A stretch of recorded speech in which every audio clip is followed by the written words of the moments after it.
स्वागत है आपका अपने शुभ घर चैनल में, जहां मिलते हैं शुभ संकेत। नमस्कार। एक सवाल है जो शायद हम सबके मन में कभी ना कभी आता है। क्या हमारे घर में रखी कुछ चीजें हमारी तरक्की, हमारी समृद्धि को सच में रोक सकती हैं? सुनने में थोड़ा अजीब लगता है ना? चलिए आज इसी दिलचस्प टॉपिक की गहराई में उतरते हैं। तो आज हम क्या क्या देखने वाले हैं? देखिए, सबसे पहले तो उस आम सवाल से शुरू करेंगे, फिर हम पारंपरिक मान्यताओं की दुनिया में झांकेंगे, कुछ उदाहरण देखेंगे और आखिर में ये भी समझेंगे कि साइकोलॉजी इस बारे में क्या कहती है कि हमारा माहौल हमारी सोच को कैसे बदल सकता है। चलिए सबसे पहले उस चिंता की बात करते हैं जो इस पूरी सोच की जड़ है। और यकीन मानिए, ये एक ऐसी फीलिंग है जिससे बहुत से लोग कनेक्ट कर पाएंगे। सवाल ये है कि घर में पैसा तो आता है, पर रुकता क्यों नहीं? कभी महसूस हुआ है ऐसा कि खूब मेहनत कर रहे हैं लेकिन पैसा है कि टिकने का नाम ही नहीं लेता? ये एक बहुत ही कॉमन फ्रस्ट्रेशन है ना? और जिस सोर्स को हम देख रहे हैं उसका कहना है कि जवाब कहीं दूर नहीं, हमारे आसपास ही है। और जो सॉल्यूशन बताया गया है वो काफी सीधा और सच कहूं तो थोड़ा चौंकाने वाला भी है। कहा यह गया है कि हमारे घर में रखी कुछ चीजें ही इस प्रॉब्लम की जड़ हैं। मतलब ये एक ऐसी बात है जो हमें अपने आसपास की चीजों को एक बिल्कुल अलग नजर से देखने पर मजबूर कर देती है। अच्छा, तो अब सवाल उठता है कि ये सलाह आई कहां से? तो चलिए उस मूल विश्वास को समझते हैं जिस पर यह पूरी बात टिकी है। ये एक पारंपरिक सोच है जो हमारे आसपास के माहौल और हमारी फाइनेंशियल कंडीशन के बीच एक सीधा कनेक्शन देखती है। इस पूरी धारणा के सेंटर में है ऊर्जा का कॉन्सेप्ट। मतलब ये माना जाता है कि हमारे आसपास जो भी चीजें हैं उनमें एक तरह की एनर्जी होती है, और ये एनर्जी हमारी फाइनेंशियल लाइफ पर सीधा असर डाल सकती है। या तो ये पैसे को अपनी तरफ खींचेगी या फिर उसे दूर धकेल देगी। और ये जो एनर्जी है ना, ये दो तरह की हो सकती है। एक होती है नेगेटिव एनर्जी। इस मान्यता के हिसाब से ये पैसों में रुकावटें लाती है, चीजों को रोक देती है, घर में कलह पैदा करती है।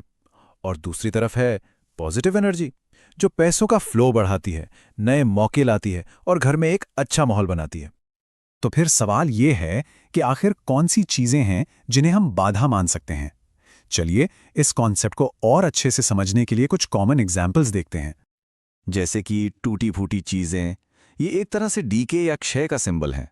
या फिर रुका हुआ पानी जो ठहराव को दिखाता है। और बंद घड़ियां, ये तो रुकी हुई प्रोग्रेस का सबसे बड़ा संकेत है। सोचकर देखिए, एक बंद पड़ी घड़ी सिर्फ वक्त नहीं रोकती, वो कहीं ना कहीं जिंदगी में ठहराव का प्रतीक बन जाती है। और माना जाता है कि ये सारी चीजें मिलकर एक नेगेटिव एनर्जी बनाती हैं जो तरक्की के रास्ते में आ सकती हैं। चलिए अब इस पूरी बातचीत के सबसे इंटरेस्टिंग पार्ट पर आते हैं। पारंपरिक मान्यताओं से हटकर इस पूरी सोच के पीछे एक बहुत पावरफुल साइकोलॉजिकल एंगल भी है जो साइंस पर बेस्ड है। हाँ बिल्कुल, इन सारी बातों के पीछे एक गहरा मतलब भी है। ये सिर्फ पुरानी मान्यताओं की बात नहीं है, ये इस बात से भी जुड़ा है कि हमारा दिमाग कैसे काम करता है। और ये एक लाइन है जो इस कनेक्शन को बहुत अच्छे से समझाती है। व्यवस्थित घर, व्यवस्थित मन, व्यवस्थित वित्त। मतलब जब हमारा घर ऑर्गेनाइज्ड होता है तो हमारा दिमाग भी ऑर्गेनाइज्ड रहता है, और जब दिमाग शांत और ऑर्गेनाइज्ड हो तो जाहिर है हम बेहतर फाइनेंशियल डिसीजन ले पाते हैं। और इसके पीछे की साइकोलॉजी भी सीधी है। रिसर्च बताती है कि जब आसपास बहुत ज्यादा फैला हुआ सामान या क्लटर होता है तो हमारा स्ट्रेस बढ़ता है और फोकस कम हो जाता है। वहीं दूसरी तरफ एक साफ सुथरी जगह हमारे दिमाग को भी क्लियर रखती है। और सोचिए, जब हम कोई टूटी हुई चीज ठीक करते हैं तो हम सिर्फ उस चीज को ठीक नहीं कर रहे होते, हम अपने अंदर एक प्रोएक्टिव सोच को बढ़ावा देते हैं। ये एक तरह से खुद को सिग्नल देना है कि हाँ, हम प्रॉब्लम सॉल्व कर सकते हैं। तो इस पूरी बातचीत का निचोड़ क्या है? असली पावर चीजों में है या फिर कहीं और? तो देखिए, यहां पर फोकस बदल जाता है। बात सिर्फ बुरे लक वाली चीजों को हटाने की नहीं है, बल्कि एक ऐसा माहौल बनाने की है जो एक समृद्ध सोच या प्रॉस्परस माइंडसेट को सपोर्ट करे। असली पावर उन चीजों में नहीं है, बल्कि उस इरादे में है जिससे हम अपने लिए एक पॉजिटिव और ऑर्गेनाइज्ड स्पेस बनाते हैं। तो आखिर में हम इसी सवाल पे आकर रुकते हैं, हमारी समृद्धि को कौन आकार देता है? हमारे आसपास रखी चीजें या हमारी अपनी सोच? ये एक ऐसा सवाल है जिसका जवाब शायद हम सबको अपने अंदर ही खोजना होगा।